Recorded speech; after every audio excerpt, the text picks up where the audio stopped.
আসসালামু আলাইকুম ওয়া রাহমাতুল্লাহি ওয়া বারাকাতুহু। ওয়ালাইকুম আসসালাম ওয়া রাহমাতুল্লাহি ওয়া বারাকাতুহু। তোমার নাম কি? মোহাম্মদ জুবাইর আহমদ। তোমার বাবার নাম কি? মোহাম্মদ আব্দুল সাত্তার। তুমি তো বল।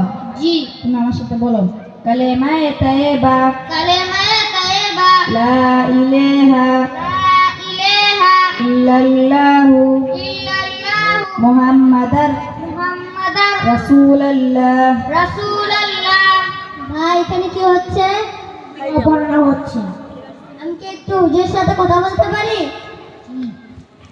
হুজুর আপনার সাথে একদিন কথা বলবো। জি বলুন, কি বলবেন? হুজুর আপনি যেভাবে বিবাহ পড়াচ্ছেন এটা তো সুন্নত তরিকায় বিবাহ হচ্ছে না। কি আমি 40-35 বছর ধরে বিবাহ পড়াতেছি, আপনি কোথা থেকে এসে বলতেছেন? আমার এই পর্যন্ত কেউ বলতে পারে না। হুজুর আপনি বিবাহ পড়াতে পারেন কিন্তু সুন্নত তরিকায় বিবাহ হচ্ছে না। মেহেরবানি করে আপনি সুন্নত তরিকায় বিবাহটা পড়ান। আসলে হুজুর আমি তো সুন্নত তরিকায় বিবাহ পড়াতে পারি না। আমি আপনাকে অনুরোধ করছি, আপনি সুন্নত তরিকায় বিবাহটা পড়ান এবং আমাদের সকলকে শিখান।